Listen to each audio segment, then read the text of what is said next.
Welcome to Riverdale After Dark, a podcast about the CW's Riverdale that's bringing back ye old pussycat. I'm Alex.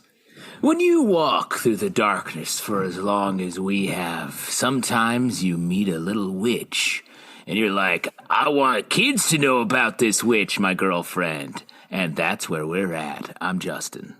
Fuck Uncle Frank. I'm Pete. Whoa, language right up at the top, and right at shots fired at Uncle Frank right here. We're going to be talking about Riverdale Season 7, Episode 17, Chapter 134, A Different Kind of Cat, as I cleverly teased in the intro there. It is the return of Ashley Murray's Josie McCoy to the show. This is we're giving self-shout-outs? Yeah, everybody, we do that at the beginning. We give ourselves a little a pep talk. We do? Yeah. We do that? Pete, give yourself your pep talk. Go ahead. I'm gonna fucking kill you, Uncle Frank, you son of a bitch. Oh my God. Wow, that's a weird pep talk. That's how you like, it's a self-affirmation. Here's what I'm going to do. I'm going to give a quick bit of recap because there's a lot of stuff going down in the town of Riverdale. We've got Betty is creating a magazine for teenagers that is answering their questions and writing about the stuff that they want to know about. It is insanely popular with the teens of Riverdale, and as we know, there's literally thousands of them. There are too many teens. Also, Jughead and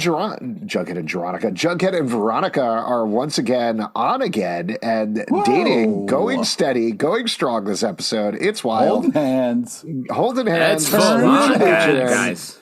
It's crazy. Veronica is running the Babylonium, the town movie theater / musical venue / you know how Riverdale goes. It's a lot of things at the same time. Kevin and Clay work there. Also, Archie and Reggie work there sometimes as well. And Jughead, meanwhile, has been dealing with the fact that the adults in the town of Riverdale are trying to shut down the local comic book place, Pep Comics. They don't like the content. They don't like what it's causing, maybe for nefarious reasons, maybe not. We don't know yet. But it ties into the Real World Comics Code Authority, and that's something that he and Mr. Fieldstone, the editor of, I was about to say Archie Comics, Pep Comics, have been trying to work around this whole time, and that comes into play in a big way here. Cheryl and Toni, of course, are going steady. They're dating. At the end of the last episode, after taking some boudoir photos that Cheryl then turned into pulp-style paintings, they realize that's what we want to do. We want to create maybe a whole book of these or exhibit or something, or really literally and figuratively come out in a very big way. Cheryl is very tired of her parents. She's tired of her family. She wants to get away from them, and this is her way of doing it. Also, Archie and Reggie, after dealing with some complicated sexual feelings in the last episode, had a three-way with Twyla Twist, the local hooker. She is a prostitute. Yeah, she's a prostitute. I'm sorry, not a hooker. Sex worker. That's the right term. I don't think that's what Julian says, but yeah, that's what we say. I'm Team Julian is the horrible thing. Stop that. Don't say that. Not wild. But this is terrible. This is a terrible thing that's happening in the round of Riverdale for a variety of reasons. Additionally, another older character that Archie previously, back in season 1, had a relationship with is back in new form. That's Miss Grundy. Now that we're in the 1950s, Miss Grundy is now Mrs. Grundy. She's happily married, but she's also teaching Archie poetry. And over the past couple of episodes, since she's been introduced, they've been very gentle and careful about this because, of course, back in the present day, Archie was molested by his teacher. Here, we finally get back to that storyline that everybody's been begging for. Everybody's dying for it. But it seems like maybe cooler heads are going to prevail. But wow, could I not believe when they went this way? Oh boy. Fangs and Midge are together and very much in love. Midge has been sent to the Sisters of the Quiet Mercy because she is pregnant, and you got to hide away those pregnant unmarrieds in a nunnery somewhere. But Fangs, thanks to a plan from Toni, has decided, I'm going to become famous in 4 months. He's going to become a famous rock star in 4 months. When he does that, it'll be undeniable. He can be with Midge. You know how time works in Riverdale, so it's not quite 4 months, but Midge, very much more pregnant this episode. He's getting it. Yeah, it's happening fast over there, but so's his fame. Yeah. Maybe you just got to speak it into existence, like Fangs. Yes, and the last thing that I will mention that's kind of important here, actually, we mentioned Uncle Frank. I will say Uncle Frank is living with Archie and Mary Andrews. He's a living piece of shit. He is an absolute nightmare of a person, and he doesn't approve of anything Archie is doing, but in a very inconsistent, very weird way that we haven't really also gotten into. Real nosy, I gotta say. Very nosy. Frank is really poking around, and I think he is being erratic. I think he's turning slowly into an action figure, as I think we saw a lot of in this episode. I just want to say very quickly, because it's bothering me what he looks like, what I think Ryan Robbins, the actor, is doing. And it finally hit me. I don't know if you guys will agree with this. I think he is doing Stephen Root.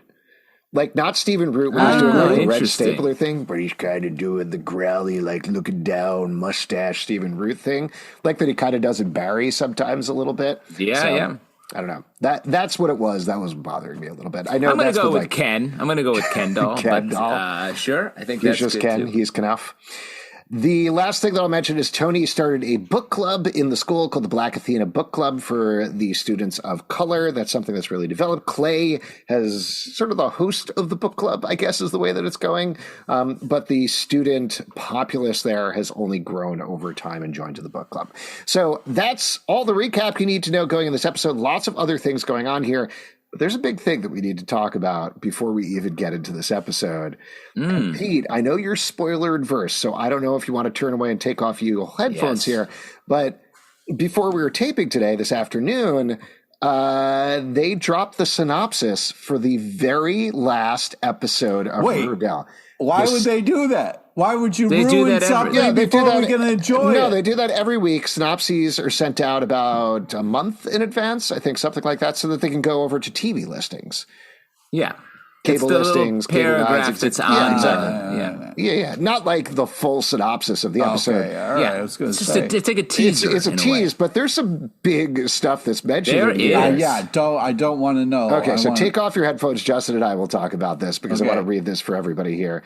It's happening now, or are you guys? It's happening now. It's happening now. No, and you can tell we're done when I make this face. Whoa! And that's when we're done. And you can come back immediately. Pete's headphones are off. If you also don't want spoilers, headphones off. But the synopsis for it, the episode is called Goodbye Riverdale. It is written, says it's written by Roberto Aguirre Sacasa. I believe it's directed by Roberto Aguirre Sacasa as well, even though it didn't say it in the synopsis. But the synopsis is, now leaving Riverdale, back in present day, and longing for her former life in Riverdale, 86-year-old Betty, Lily Reinhardt, turns to a special friend to help her relive her last day of senior year with her friends as they were, their memories restored.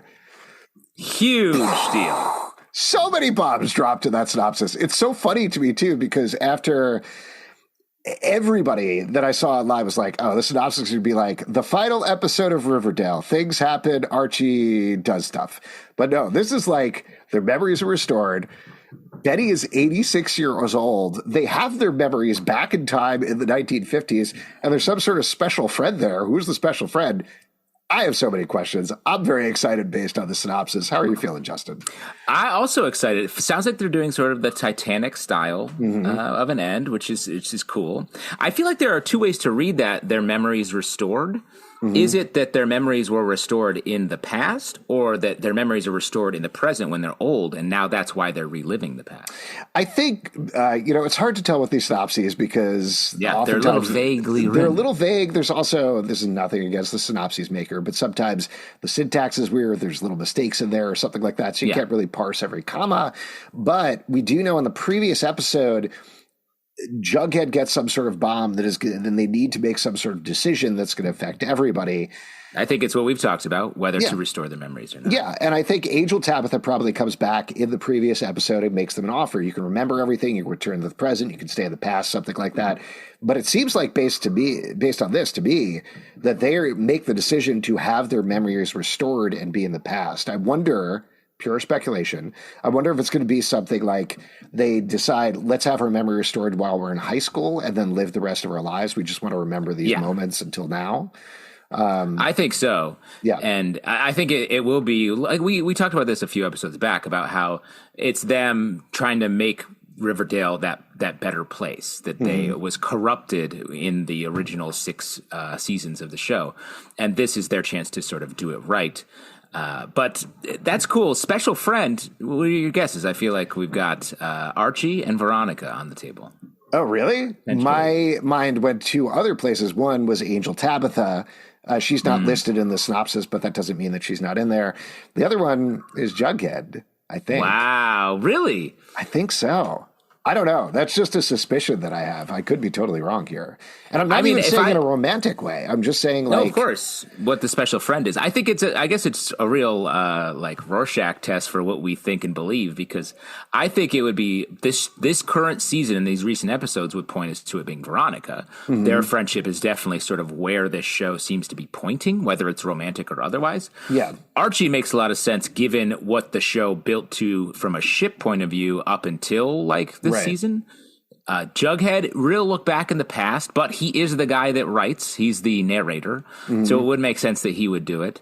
Tabitha feels like a long shot. The thing that's weird about it is the special friend. Like, I feel like if it was, they're already saying 86-year-old Betty, why not say 86-year-old Veronica, 86-year-old Archie, or honestly, even 86-year-old Jughead? Could be writer Jughead from The Bunker. Could be Angel Tabitha, or last one I'll throw out to you, could be Sabrina. You know, we've had a tease of Sabrina here. Oh, that's the longest of long shots. Absolutely. Could be zombies. But one other thing, I think it's interesting that Betty is the sort of central character, potentially, the storyteller. By the way, just to mention for anybody, Pete is so mad. He just wants to talk about the episode. He doesn't understand that we're going to go for the next 50 minutes talking about this. Yeah, exactly. We're going to be 86 years old talking about this episode. And Pete doesn't understand that. But what I am saying we can agree is, while Pete is off the podcast, Barchi Endgame, right, Justin? I think we could definitely agree on that. Yeah, that seems where the story is definitely heading. Yeah, definitely. I have so much more confidence in this. And the beauty of this is Pete doesn't, his fear of spoilers is making it so he won't come back on here. And then here he is now. He's not scared of spoilers. It's crazy. You came out right when I was talking shit about you. You knew.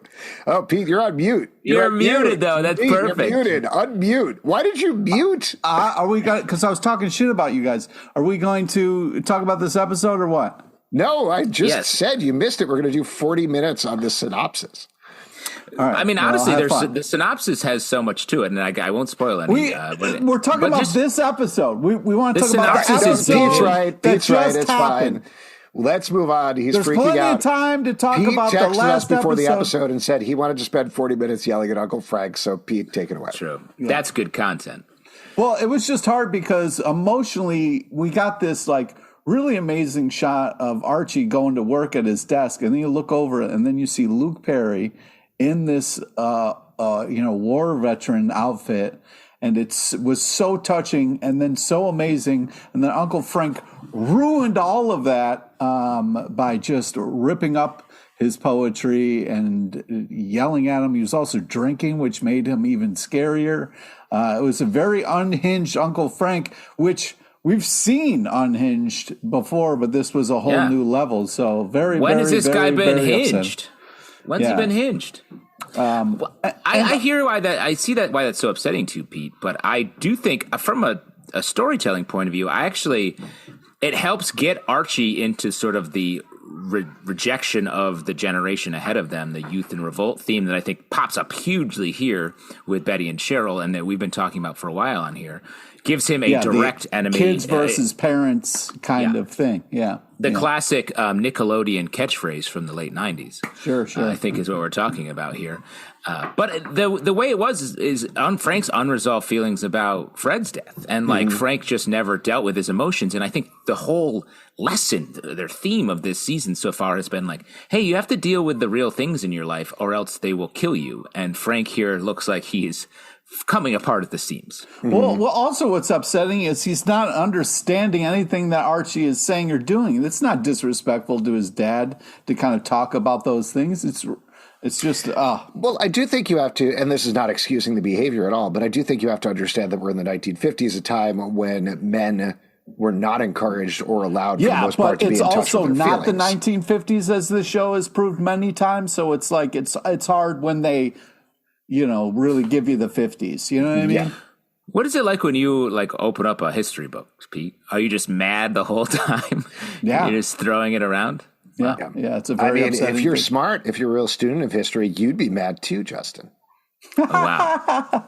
Flipped it around. I actually disagree completely with that statement. As much as I want to spend the rest of our time talking about Uncle Frank, there's several other things we should talk about. First thing... Almost exclusively other things. Yes. Let's talk about Betty's storyline, because that's a big one that goes down here. I do want to mention one note. I'm not going to say the spoiler here, but my first note that I wrote down for the episode is, hold on, is Betty the narrator now? Because she's been narrating for the past couple of episodes. Yeah. I think that synopsis points to, yes, maybe she is. Maybe she's taken over for Jughead.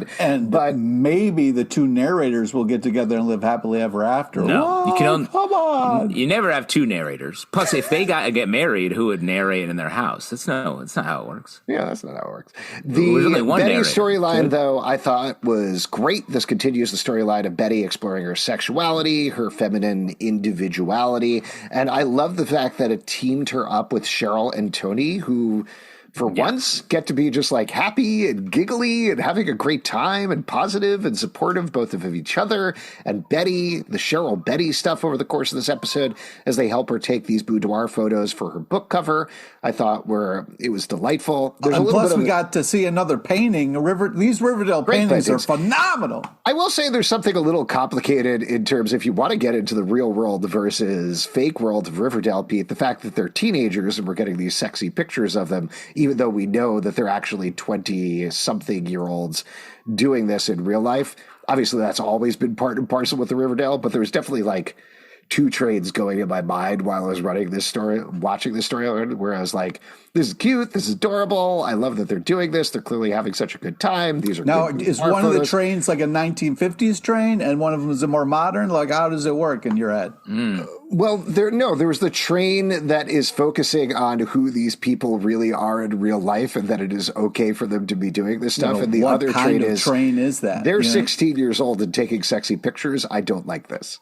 Is it a choo-choo train or a Hong Kong train? Thank you. Yeah. That's a great question. One of them is a choo-choo and one is a Hong Kong, but I can't tell you which one is which. Wow. Oh, you just hear the noises? Legal reasons. Yeah, of course. I know which one's the Hong Kong. I take your point, Alex, but I also think as this show is made the audience is treated as one of the gang. I don't think we're watching this as we're all sexy teens here. Well,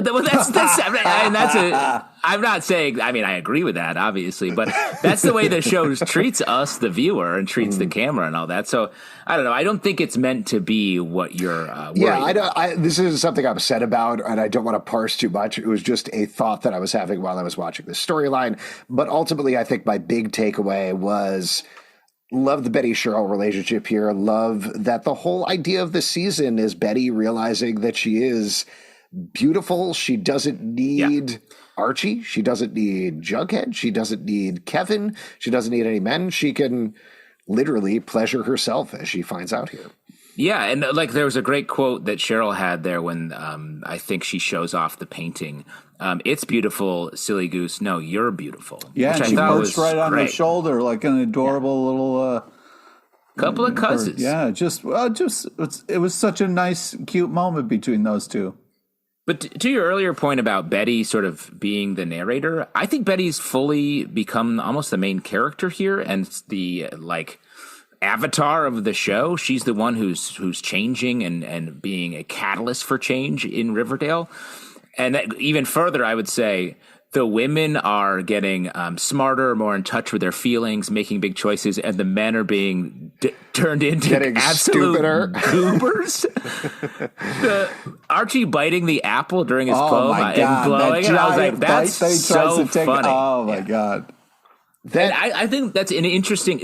It has to be intentional. There's no way. Fangs may be the only one who is just on a track, but I would argue Fangs killed it this up. Fangs and Midge are a partnership now, and they're not sort of separately on their own. Well, wait. What are you getting at here? You're just saying that like the reason the dudes are being such goobers is they still need to figure themselves out. Is that what you're saying? No, It's the actually, 50s. I don't know why they haven't sort of pointed to why there's a difference. It's just interesting that all of the women are going through big emotional changes, seemingly for the better, and the men are like being turned into howling goobers for not the better. I would argue. Like we should probably finish up Betty before we go to Archie, but his storyline here is him being like just misreading every situation and doing a bad job. Do you want to talk about his arc? Because what happens here is he decides that he really likes sex. And so he goes back to Twyla Twist to With flowers. with flowers. Can we talk about her business plan a little bit? Her business plan for being a sex worker where she doesn't take repeat customers. That to me seems not the way. Well, to do it. listen, you first off, you shouldn't tell her how to run her business. You know what You're I mean? Because absolutely she's right. got to be the one doing it, and she can make whatever rules she wants. You know, she also is looking out for Archie to be like, hey, listen, man. She gives him horrible advice, like go find an older lady. But I think it's one of those things where he needs to know the difference between, love and, different stuff. So I think it was, she took the flowers, which I think was a little cold. Well, you're not going to reuse flowers. Is he going to go deliver those to someone else, to Grundy? No, but I think you could say, there's a nice way to take some flowers. And then there's grab after being like, fuck off, kid, and then grabs the flowers and shuts the door in his face. You know what I mean? There's, Well, she gave him some great inspiration. I think like 2 seasons ago, there was a big rumor going around the fandom that there was a scene where Archie was going to go to a flower shop and buy some flowers for Betty. Do you think that's this scene? Like they shot it super early and it was just him actually getting it for Twyla Twist? Yeah, I think that's a great conspiracy theory. Absolutely. This is just me poking a bear for literally no reason whatsoever. Well, hold on. Another thing about Twyla, like if you're trying to assess her business plan, Alex, but she must be so busy and so successful that she didn't even remember Archie when he showed up. So, like, however busy this small town sex worker is, she's like, who are you? The teen I had sex with days earlier? I have no memory of you. The whole storyline, just to round up what happens here. So, like in terms of misreading signs, Twyla Twist is like, go find another old lady. And Archie immediately says, who's the other old lady I know? Mrs. Grundy.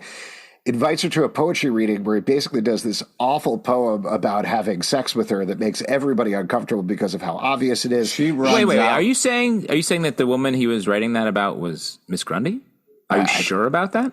I don't know. It was a little unclear, but I'm very good at poetry. The glasses. I guess you must a giveaway. Yeah. The glasses, the apple, him she staring gets directly at her horrified and the entire uncomfortable. time. Yeah. Everyone knowing in the crowd. Tony roasting him as he goes off the stage. Jesus Christ. There were some clues there. So my choo-choo and my honk-honk in my head were going in 2 different directions with this one. Mm-hmm. One Why? was, Why are we doing supposed to be uncomfortable about this whole storyline. It's supposed to be awkward and horrible. And then the other trade was, well, why are we doing this? Why, like, I know I was just poking a bear, but like, why are we poking the bear here in terms of doing this Mrs. Grundy thing again?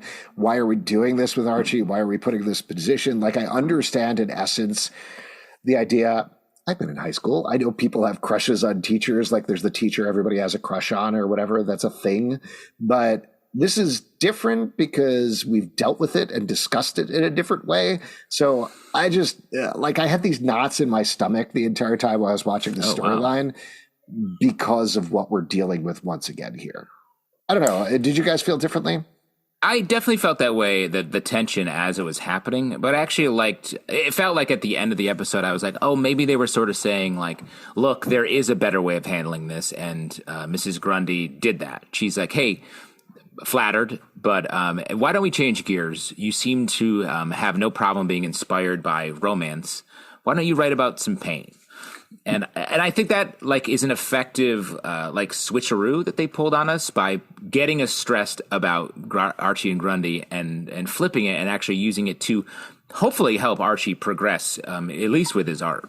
It just seemed like it crushed any dreams that Archie had of doing poetry ever again, because it was like so bad, and they kind of really. Well, let me ask you a question: should he have those dreams crushed?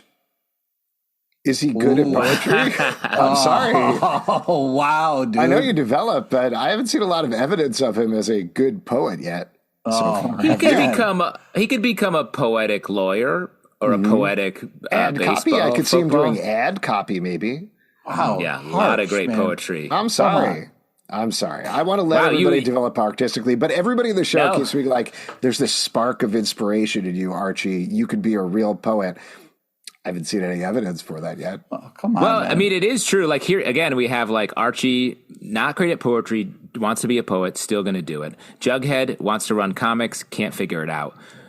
Veronica running a successful business on multiple levels while also having a Hollywood premiere at her business. Betty running the newspaper, her news magazine, effectively to the point where she's getting her author photograph taken and painted. Like the difference is Toni starting a black book club in school that's blowing up. They're going to start a successful boudoir business. Absolutely. And Reggie's the Josie just like, getting the best review of anything ever I've ever heard of. Like, yes, the choo-choo and the Hong Kong are going in very different directions. Mm-hmm. Don't encourage his stupid 2 trains thing. No, he started it. 2 trains? What? Yeah, I just, whatever. I want to talk about Josie. It was so great to have her back. Well, yeah, let's talk about her. This is a very different Josie, who is a chanteuse. She is an actress, but she's looking to really break big in Hollywood. I think the implication is that maybe she's been in a couple of movies, but maybe not as the main role. And she, as we find out later, created this movie all by herself based on a Broadway show she was in. Nobody wanted her in it. Hollywood didn't want it. So she financed the whole thing herself. So all the chips are in on this thing. She's not sure about doing a test screening in Riverdale, though she's interested to do it. And Veronica convinces her by taking her around the town and showing everything off, but ultimately also convinces her to do the whole Hollywood premiere there. There's a big problem at the premiere, of course, where the film starts to burn. Kevin and Clay manage to fix it. In the meantime, Josie does a performance, and then ultimately they show off the film. And like you said, Justin, it has the best reviews of her career. Veronica finds out, blows up her career. She's probably going to win an Oscar. And then also Veronica gets interested in maybe going to Hollywood or going back to Hollywood and really being a producer in her own right and flexing her muscles. Pete, take it away. I just you fast forwarded through some real amazing. That's how recapping works. You'll figure it out at some point. We only have a couple of episodes left. That's all right. I still enjoy busting your balls as much as possible. I think the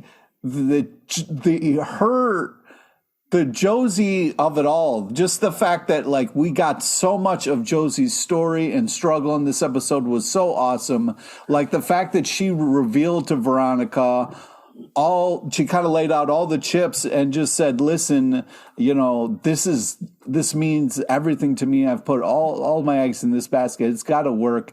And then when everything goes bad and Veronica starts being awful and just like firing people and abusing her power, Josie comes in, saves her own self as well as everything else in such a awesome way to be like, listen, I'll perform, and just, it blows everybody away. And I was just so impressed with not only the fact that we got to kind of see the starlet side and the kind of powerful side, but also what's behind that was just so nice. And we really got to kind of spend some time with Josie. And it was kind of this nice thing of like, her leaving the show, and we, kind of didn't get to kind of, there was just like some great moments with her and the Pussycats and different stuff. But then, like the fact that she got to have this triumphant return as this kind of movie star, and then also kind of got this really cool arc with Veronica. I was just really happy with it and also really blown away by it. So it was really well done. I feel like, we talked to her. Overall, my take on this episode was that it was a little odd. The structure was a little odd, and it felt like different things were getting different emphasis than a normal Riverdale episode. And I would chalk it up to the fact that I think this whole Josie Veronica storyline is A Star Is Born. which is on the Babylonian marquee. Yeah, more than once. And they truly track the Star is Born arc, I think, for Josie, like the struggle and then sort of the outsized huge win at the end. And that's where I think you get that big dramatic scene sort of in the middle of the episode with Josie and Veronica, right? Like that feels like Riverdale never lets a scene like this go on this long. Mm-hmm. And I feel like that was sort of the idea of putting this A Star is Born storyline on top of an episode of Riverdale. And honestly, I don't know how it was one of my least favorite things they've done this season. Oh man, come on, dude. And I love Josie. It's not about I think say that. I love Josie. Please specify that it wasn't about Josie. It was just nope. Okay, I'm literally doing that as you're shouting at me, like a man shouting at traffic when he's not even in a car. The choo-choo, honk-honk. I think it's just laying this overall narrative on top of a normal episode of Riverdale made the show feel a little unbalanced. And I feel like the thing I've loved most about this season and the series as it's progressed is the way they can balance all these wild storylines and let the emotional emphasis go where it needs to. And it felt a little turnt here. Okay, well, before we get into Negative Nancy time, I just want to talk about also the fact that, Veronica was like, yeah, we do something at 8 a.m. And then, like, Josie was like, in the morning? Was just such a great moment. I felt very seen. It was a nice kind of thing of, like, her being like, you don't have to do things in the morning. We can do things at a normal time and not have to, you know what I mean? So there was a lot of layers to. Oh, totally. That was my big takeaway from the storyline as well, is that she got up later in the day. I agree. Yeah. That was the main thing. Sleep In Hive has been losing it over this episode. I don't know. I agree with you, Justin, just in terms of like, I thought Josie was great in this. I think this felt like a different thing in the middle of the episode. But what tracked to me here is what we talked about a little bit on the last episode of the podcast, that the show clearly has been giving these happily ever ending send-offs to the supporting characters. And mind you, Josie was not a supporting character for several seasons, but this and the Return of the Pussycats episode really felt like necessary overcorrections from the show, because they never treated Josie the right way in the first couple of seasons. The Pussycats didn't quite fit in things, or they couldn't figure out how to fit them in things. So here we get Josie becoming the biggest superstar in the entire world possible, getting the best review possible, getting to do several incredible musical numbers. And also, it was a little subtly worked in here, but I felt like being Ashley Murray's correct age, maybe. Like there was an implication that she was a little bit older. This is not without calling anybody's age, but she's like 5 to 6 years older than the rest of the cast. And she was pretty public about the fact that it's weird for me to be playing a teenager with all these other people here who are much closer to their teen years. I feel a little uncomfortable about it. And there's that conversation in the Black Athena book club where she talks about back in high school, it was like this for me, which I was kind of wondering about since she's clearly built up a career. So I think they also aged her up a bit, given the time jump and all the weird stuff there, which I thought was nice. It let her play more closer to who she is. Her in the book club was just really phenomenal and very cool. I also like the way that they were able to intertwine Fangs and Josie in this, that kind of gave Fangs a chance to get excited about something. And then we got to get a phone call with Midge to make sure that she's okay. So, maybe not as seamless as other episodes, but I definitely didn't mind because I liked the way it changed the characters that we normally interact with and kind of put them in different situations. Well, I'm going to call that out in particular because I think knowing Tony's plan, hey, Fags, you're going to become a musical superstar in 4 months, is one of the most insane things Riverdale has ever suggested, though of course that's going to happen on Riverdale. The way they did it in this episode was one of the most seamless, to use your words, things that they've ever done. Like having Josie, a person who we know is musically inclined, come in a role that's appropriate to her, have her be dubious about Fangs, have her be blown away, and then actually have him be really helpful in 2 scenes that make sense over the course of the episode, so that he's probably not going to necessarily become a musical superstar, but he can become a working musician, working with Josie or recommended by Josie. Bongo man. Exactly. It makes total sense to me. And having that whole thing where they're like, oh my God, what are we going to do? You have 6 minutes here. Josie calming everybody down and saying, listen, I'll just put on a show. It's fine. Can you put together a band and them saying, Fags is here, I could do it in 60 seconds? Great. It plays to everybody's skill sets. I was thrilled to see that. Yeah. And honestly, I love the Josie songs that we got. I think, and the performance was really cool. I really liked this Josie. Like, can I give some historical context that I think you guys will like for the second song in particular? So the song that she performs at the film premiere is supposed to be the title song from the musical movie she's doing called Going Uptown. It's actually not that. It is a song. Wait, I'm going to look up the exact name so I don't get it wrong. It's called Moving Uptown. And it has slightly different words. It's the same music, but they changed some of the words to make it more appropriate for Josie. And it's from a musical called The Wild Party that played on Broadway. It's by John LaChiusa and George C. Wolfe. Very weirdly, and this is a little bit of a side thing, there are actually two musicals called The Wild Party that came out in the same year, one on Broadway, one on off-Broadway. Wow. So just so you're sure, this is the one by LaChiusa and Wolfe. And here's the better part about this.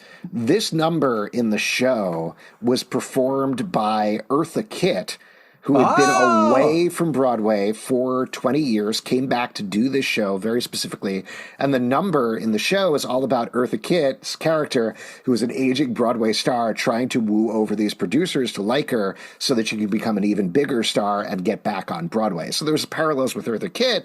But there's also parallels with the Josie storyline. But the bigger thing is that Eartha Kitt most famously played Catwoman on the old Batman TV series. Of course, Josie is a pussycat. So you have two black lead icons who are both known for playing cat characters. So there's a very clear parallel going on there. And I thought that was a lovely thing to layer into this episode at the same time. If you go back, there's a performance video that I found, weirdly enough, of Eartha Kitt performing it on the Rosie O'Donnell show around Tony time. You can check it on YouTube. And the way that Ashley Murray is performing it is down to like some of the head and body movements that Eartha Kitt is doing. It's very cool. It's a great tribute. Wow, that's amazing. It's also kind of sad that Eartha Kitt had to be like convince people that she was talented because now she didn't. So the character did. The character did. Yeah. Oh, okay. Unfortunately, I mean, there is actually a real world thing of the part she was playing was much bigger apparently in the workshop version of the show, and then it was cut down by the time it got to Broadway, which stinks. But this is still a standout number that apparently people really loved a lot. So there you go. A little bit of historical context there. Speaking of historical context, why don't we kick it over to Jughead's storyline where, as we mentioned, he's dating Veronica. He's looking for inspiration so they could keep doing comics. And what he invents when Veronica mentions her witch costume that she wore back at Halloween, he's like, wait a second, what about Veronica the Teenage Witch? And then I assume it was Dan Parent probably drew this. I believe drawing. So. Yeah, it certainly looks like his style of Veronica the Teenage Witch. And ultimately, Mr. Fieldstone is like, no, got to be a half witch. Veronica is too sexy a name. Sounds like Veronica Lake. Give it another name. And also, don't dress her so sexy. Butter her up. And so ultimately invents Sabrina the Teenage Witch. Yeah, invents Sabrina the Teenage Witch in the classic costume. It still gets turned down. The little bit of historical context here, because I looked this up, I was curious, is no, Sabrina the Teenage Witch was not invented first. Archie comics and the Archie characters were actually around since the 1940s. And then Sabrina was invented in about the 1960s in one of the Archie comics. She was supposed to be like a little bit of a gag that they threw in there, but was so popular that ultimately she spun out into her own ongoing comic and TV series, et cetera, et cetera. This part was a little tough for me because it was like, we know where it was going, and it just took a little bit. You know what I mean? Because we're like, oh yeah, are you gonna invent a Veronica the Teenage Witch? That's what you're gonna do? Wow. No, you're not. It's gonna be Sabrina. We know. You know what I mean? Like they have to go through the for the ride. Yeah, I was a little like, yeah, we know, yeah, okay. You must have loved that scene where they're sitting there, all cozied up, and they're like, what was that movie with Audrey Hepburn we watched the other day? She played the title role. Yeah, the name of the movie was Sabrina, and Sabrina. she played the role of Sabrina. Yeah. Sabrina. Did they write that the day of? Like, I don't want to insult the writers too much or something like that. What are you doing? That was so janky. There had to be a more fluid way of inventing that stuff but I don't know. Yeah. Also, the beginning part of the episode, it stopped after the first 5 to 10 minutes, but I wrote in my notes, is this a Clips episode? Because they kept flashing back to things that happened previously in the season. It was very weird. Well, but I think I do think this is sort of like setting up the finale rack of episodes. So I think it was a little like, let's just reestablish where everyone is, because we do get some flash to Mandrews. We do get a little bit of everyone turning the heads, and of course, Jughead and Veronica being the it couple is a pretty strong starting point for our headed toward the finale. We have 3 episodes left, and Jughead and Veronica are steady and strong. What's happening here? Jughead's line, though, wowzer, haven't had that many peepers on me, was, I mean, come on, that was just... I don't totally mind it. I can't believe we're in a place where Jughead and Veronica... It's not going to stay there. Our endgame. I think we all agree. Stop. I think we all agree. Yes. Vughead, endgame. Yeah. We've said that that's what you were saying all those years is... No, I'm pretty sure now that I hear it, it's Vughead is what you were saying. Mm-hmm. Yeah. We'll go back and fix it so you're saying Vughead for all those years. How about that? We'll go back and fix it. Yeah, I'll just also edit to Veronica all day, particularly on the early episodes. Yeah. That's what I have time for, is re-editing our exactly. Several That's why I know I'm not episodes worried of about it. Podcast. What else in the episode do you guys want to call out? I think we've talked through most of the major storylines at this point. I loved the cross-cutting between Great Balls of Fire, Betty learning about masturbation from the magazine that Cheryl gave her, and Cheryl painting. Yeah. I thought that was really well done, and just like there's been a lot of great just the directing and editing and production side things this season. So that continues, even though, like I said, this was not my favorite episode. You don't have to keep harking on that. We got it. But I think it's one of those things where... Pete, it's okay to have different opinions. Have you listened to yourself always? I'm not saying that. I'm just saying you don't have to keep... chill. I'm just saying it because I want to make a point, and the point is that last episode was when you guys were like, we're running out of episodes. And I was like, play it cool, guys. Chill out. This is what it's all about. I was like, we're running out of episodes. What are we going to do? This is the third. We got 3 left. This is what we're doing with the episode? I was panicked in this episode. I just think that, oh no, I forgot what I was going to add. I'll throw out a couple of things while you're remembering. I love the exchange of Jughead saying, I barely have any clothes without an S on them. And then Veronica hands him the suit and says, nothing but the best for my flutter bum. Great. See, they got cute names. Cute names. I love the shout out here. Fangs is going to get hooked up with Alexander Cabot, who we know from Katie Keene, who is Josie's producer here, as he was there. So that was a fun shout out there. And then there was one other thing that I wrote down. Do you remember what you were going to say yet, Pete?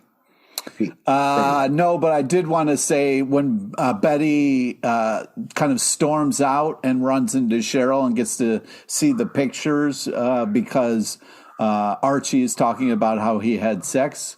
It was a tough moment to watch because but he wasn't talking about it. It was Julian once again calling it out. Yeah. But which he was very face when he was like, "Oh no, Betty," and then she kind of storms out. I was just like. What sucked was I'm not rooting for this couple, so part of me was like, "Don't go, don't chase after her." But I was like, just "Really, inevitable. You're not gonna do anything about this, Archie? You're really just gonna let her?" I don't know. That seemed realistic to me. The idea of being like, "Betty, I just had sex with a sex worker in Reggie. Okay, it's no big deal. I still love you, or whatever." That's not going to happen. Like, particularly not for a teenager in high school. Also, I really like got to go to class and write some poems and stuff. I also really like the "it's an honor to meet you" in Cheryl and Betty moment where they kind of revealed that themselves. That was really nice. Two of them being honest with each other on the picnic table is very touching. Oh, Creature of the Night. I mean, we talked about that. That was just really nice. Another nice moment here. Yeah. I'm excited for Fangs. I'm really hoping that Fangs is going to be able to get Midge out of there. At first, I was like, we got no shot. We need to break Midge out. Now I'm really hoping this plan happens because It's fucked up that we're keeping Midge in that. No, well, it's very place. clear what's happening in terms of the timeline. It hasn't been 4 months yet, so Fang still has time to become a famous musical artist. But Midge is at least, I would say, 18 months pregnant at this point, something like that, based on the way that she looks. So they got time. It's a classic long baby. So you got it's like a crock pot meal, but for babies. Yeah. Justin, anything else you wrote down that you want to call out? No, I remembered. Good. I just want Pete, some mama. I just want some mama to take a bite out of that Red Delicious. You know what I'm talking about. As uncomfortable as I was about that storyline, KJ Apa putting that entire apple in his mouth, very funny. Very good. It was awkwardly hilarious, but also kind of heartbreaking. Yeah. Justin was talking about the kind of three things going on at once. For me, I was like, oh man, this is classic Riverdale, where they're doing a big kind of song and you get these kind of action sequences, almost montage type things going on. Felt like a real kind of Riverdale thing to do. So I was very excited for that. All right, before we wrap up here, then let's talk about. Wait, hold on. Before we do MVPs, yes, I don't have any more things to highlight, but with 3 episodes left, where are we at with the ships? What's the take? What's the ship shape? What's the ship shape? Well, obviously, as we already established, Veronica Endgame. No, let's talk about the positive source. I mean, Shoni is going strong. I feel like we're going to have a great Shoni right until the finish kind of thing. Tarchie twist? Are we feeling Tarchie twist? Yeah. That's the dance craze sweeping the nation next episode, right?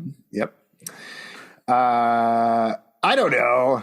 I think like Shoni, obviously, like Shoni is going to be there. But at this point, I don't know about anybody else. I do think, Kevin and Clay. Kevin and Clay, just really Claven strong. Claven strong. Bang strong. But that's all I got confidence about. That's it. Yeah. Betty, I know that. Betty honestly could, given her storyline this season, I don't know what happened with the Archie thing after Halloween. Like clearly, it feels like there was a scene missing or something got cut out along the way. There was some sort of jump that I just don't understand, because now it feels like in the second half of the season, the clear story is Betty being by herself and essentially helping the feminist movement and being a big part of the feminist movement. So I could see Betty being single at the end of the day. That would make a lot of sense to me. I think Veronica maybe being with Jughead, or maybe I could see a world where like Veronica and Jughead are together. They move to Hollywood together after he becomes a successful comic book creator, creating Riverdale from scratch. For sure. And then they get married and divorced, but they're always in their lives or whatever, like a very like classic writer producer type relationship. I don't know. Pete, you're raising your hand. I wanted to kind of go back to something you touched upon when you were talking about Betty and, being very independent and strong. What's great for that is fighting crime. And then Jughead realizing that he also has a thing for mysteries. And then that kind of brings them together in a magical kind of way. All he has a thing for at this point is comic books and Veronica Lodge. Yeah. Very weird. I think it's getting weird. I think that we talked about this. We predicted this last episode. I think that Jughead is definitely going to create Archie comics. I think it's almost a guarantee now. But I would say my prediction is, because I don't know if we're going to get any of that long tail stuff. I feel like we're going to get 2 episodes that continue this storyline. And then the flash forward and then flashbacks to sort of give us sort of the epilogue on everything. Yeah, I'm still hoping we get a flash forward episode, some kind of present day. Man, action. if only there was some sort of information about that we talked about for a while at the beginning of the podcast. But alas. I mean, some people like to go in like a newborn baby floating over a fire, not knowing what's going to happen, just enjoying the ride. Here's what I'd say. This is not spoiling anything, and I won't mention anything in the synopses, but I do think, because I know you don't want these spoilers, Pete, but I do think we're essentially getting almost a 3-part finale here. I do think we're going to see a reemergence of mysteries, a lot of big emotional stuff in the next episode. I think we are going to Frank's going to die, hopefully. Frank's going to die of poetry-related injuries, and then we're going to kick that in after we get past the mystery stuff. We're going to get back to like the supernatural stuff, and then wrapping up where these characters end up. Not even necessarily the relationships end up, but what are their ultimate forms? What are the mission statements that we have leaving both about them and the town of Riverdale, which is almost like another character on the show. Yeah, it's very cool. Very cool. I felt that one coming. But I got to say, like, the idea of them dusting off the milkman murder next episode, I'm like, you guys let it sit a little. That milk is spoiled. That milkman is spoiled a little bit. I don't know. I'm still feeling very confident about these past couple of episodes. I know I've been weirded about the past couple, but I just have this feeling like we've been ticking up the roller coaster and be like, what's going on? And we just hit the peak with this episode where we got this big episode bringing Josie back and the drop's about to hit and we're about to like hit nonstop rush of emotions and plot and wildness for these last 3 episodes here.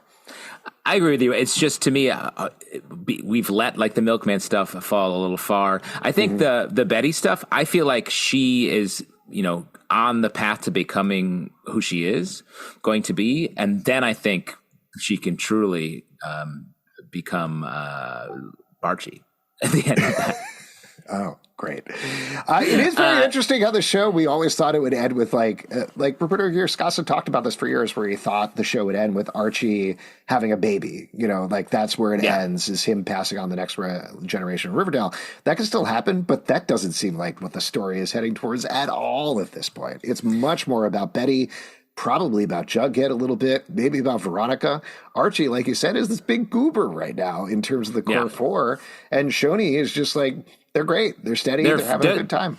But I would also say they're sort of done from a dramatic perspective. They feel like they're happy. They're already, and I mean this in a positive way, they're already in the car driving off into the sunset to live happily ever after. No. So, and which is great. Cheryl's about to drop a bomb on her family. She's going to... I think the big thing that's going to happen here with them in the last couple of episodes is really they're going to wreck shit with the Blossoms. I think we're going to see Clifford, even more than Penelope, is very much one of the big bads of the season in terms of being the main parent of that troika that's shutting down the comics and everything like that.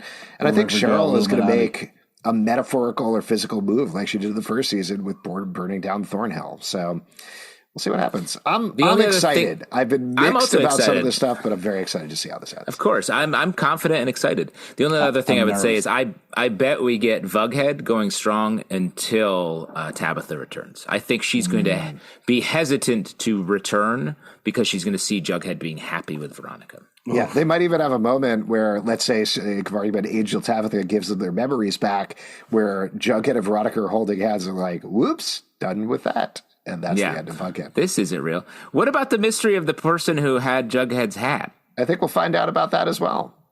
Great. I don't know. It's Riverdale, man. It pulls it out in a clutch. Let's do MVPs real quick here. Justin, who's your MVP for the... Oh, Pete, you want to go first? Go for it. Josie. All day, her day. She was unbelievable in this episode. Her with the class meeting was just so touching and warm. Her singing, it was just a great Josie episode. Really awesome to see her back and to have her crush.